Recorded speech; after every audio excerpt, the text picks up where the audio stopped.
In the heart of West Africa, where the winds carry the scent of death, sweat, and sacrifice, a promise has been made, a promise born in blood, a vow carved in the soul of a nation under fire. This is the story of how Burkina Faso's president stands before the widows and children of fallen soldiers and swears never to leave them behind. For years, Burkina Faso has fought a brutal war, an enemy without a face, a conflict without an end. Families have paid the ultimate price. Husbands gone, fathers gone, sons who never returned. These stories are not isolated. They are the heartbeat of a nation, bleeding but still standing. On a blistered afternoon in Ouagadougou, the president steps forward, his word steady, his presence immovable, like a commander who knows the weight of every loss. To the widows, to the children, and to the families of our heroes, Burkina Faso does not forget you. Their sacrifice is written in the destiny of this land, and from today, the nation stands with you. We pledge protections, we pledge support, we pledge a future, as Captain Ibrahim Traore said to the widows and children of Burkina Faso. This isn't just a speech, it's a covenant, a broad path between leadership and loyalty. The pledge is more than words, it becomes a policy, it becomes actions. The government rolls out support systems dedicated to the families of the fallen. The government introduced monthly financial assistance for widows, educations for children of fallen soldiers, healthcare for affected families, housing support and rehabilitation programs for fallen soldiers, children, and widows. The government is also issuing priority employment for military widows. But one thing everyone should know, promises do not erase pain. The scars remains. Every widow carries a silence that screams. Every child carries questions no one can answer. But here lies the case. The state is issuing, you are not alone. Strength does not mean forgetting, it means surviving.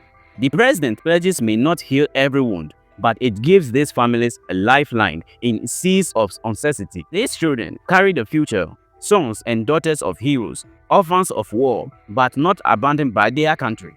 Education becomes their weapon. Hope becomes their shield. One thing everyone should know, when soldiers fall, the soil remembers, the wind remembers, the nation remembers.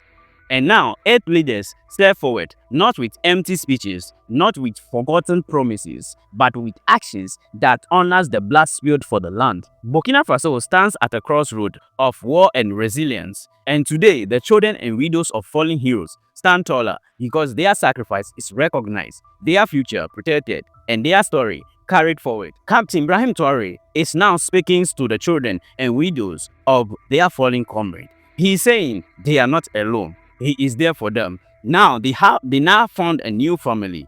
A military is now their new family. Military is now their new hope. Captain Ibrahim Traore is saying they should not be afraid. He is going to take charge of anything concerning these children, educating them. He is building schools and hospitals for these children. A marvelous and incredible work being put down to take control and care for these families. Listen to his speech. Here, just as I feel at home with you. In our army, we say that it's just one family. So, wherever you are with soldiers, you are at home. So we don't see you as outsiders, but as our brothers, our children, our sisters. There is already the beginning of a solution to the problem you experienced in the past. It has been a full 10 years, indeed a complete decade, that the nation of Burkina Faso has been valiantly fighting against the pervasive threat of terrorism. The country has undeniably been through an immense amount of hardship and significant challenges, but unfortunately, the critical and pressing issue of orphans and widows had not been given much serious consideration or adequate attention.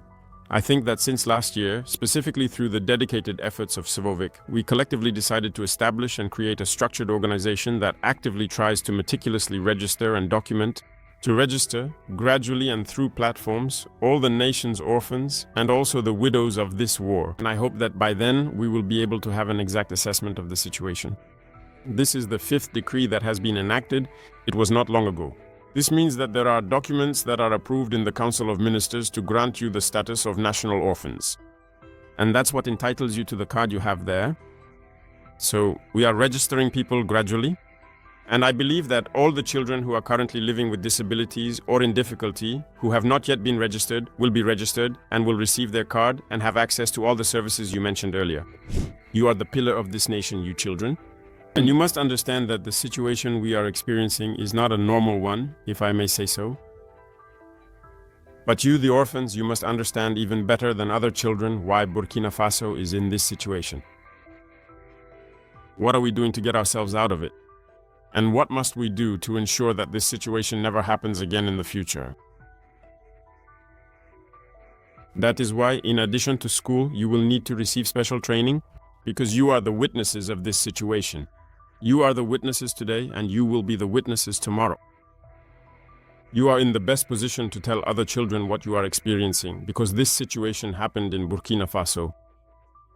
That is why I said, starting in 2026, God willing, we will begin building a number of schools that will be called the nation's PP schools in order to support you. And for those who would like to be boarders and all, we want to provide all the necessary conditions. So, construction will begin in 2026.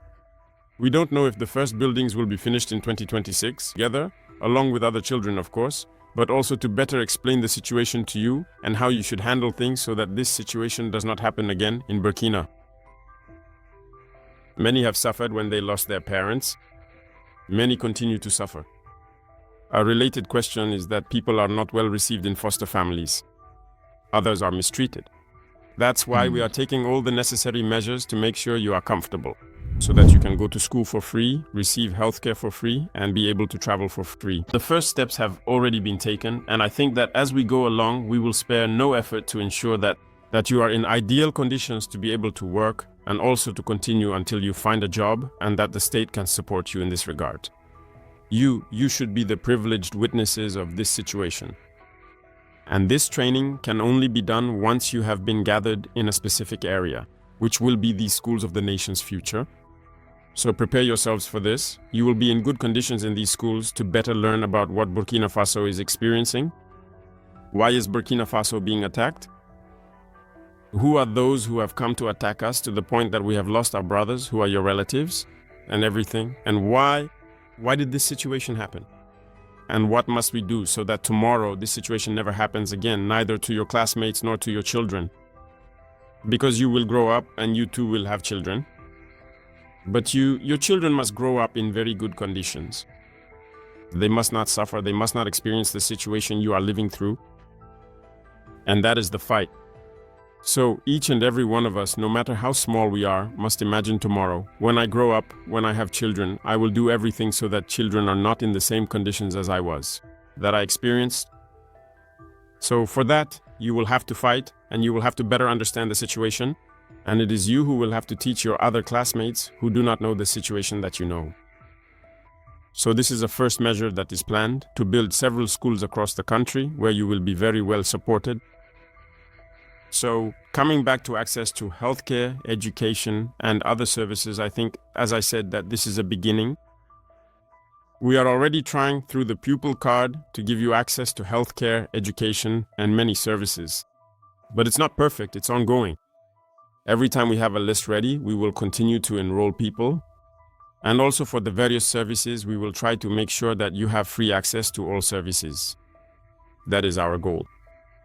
For example, someone mentioned private schools, so I invite the minister to quickly look into what kind of agreement we can have with these private schools, so that when there are wards of the nation in a given area who do not have access to public schools, or if there is a specialty in a private school that they want to access, what agreements can we make with the school to pay for these school fees, and so that you can very easily access close to home the various services you need.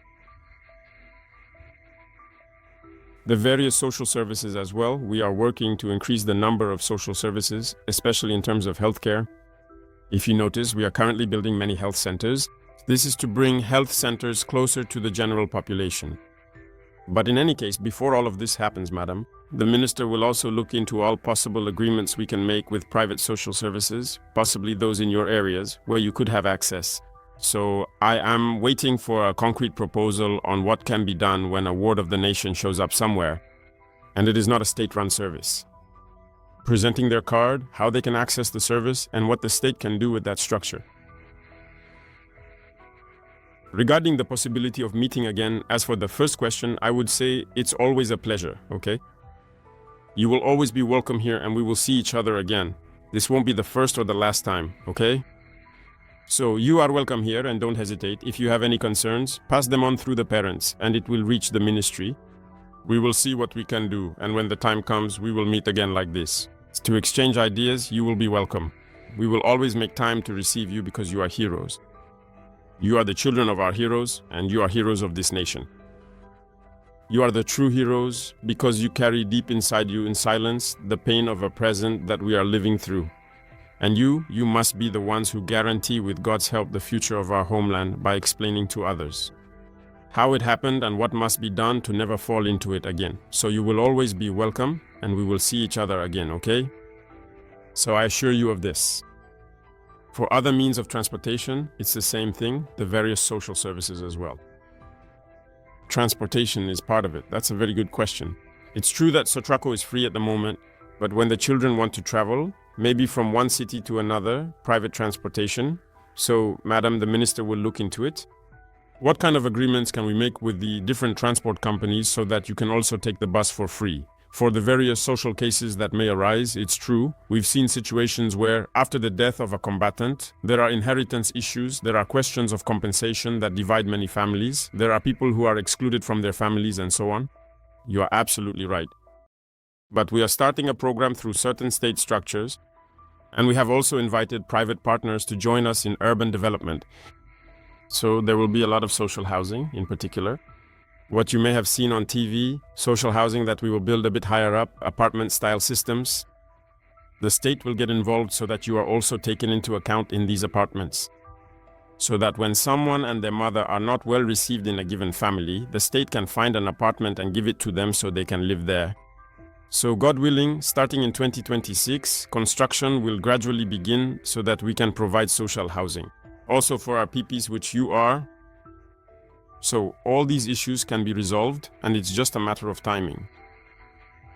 This goes hand in hand with all the other issues like schools and health centers.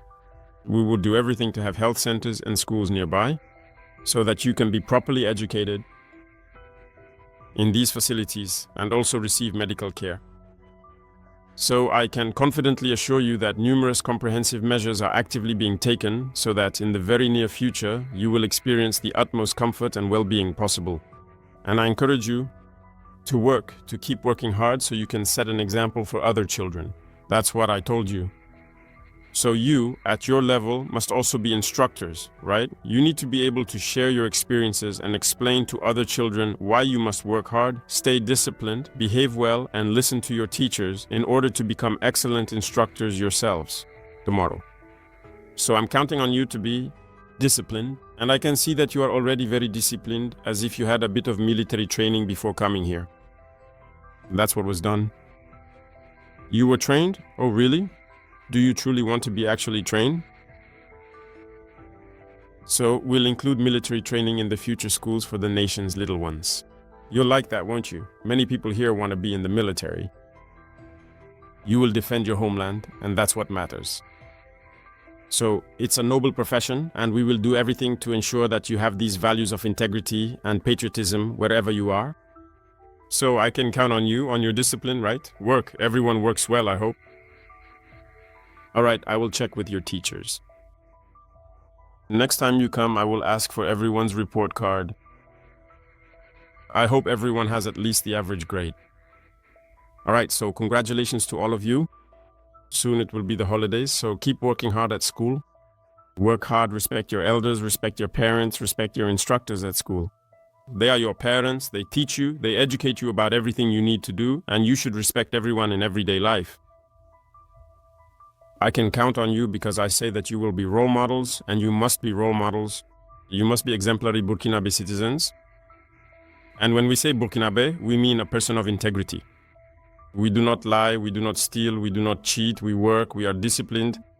In short, there are many qualities you need to have. I can count on you. I can count on you. Thank you very much, and I am very happy. And so, God willing, we will meet again next time to discuss many other topics that you want. May God bless you, and may God protect our dear homeland. Homeland or death, yes, the homeland or death, that is absolutely it. And we will always, always prevail and triumph.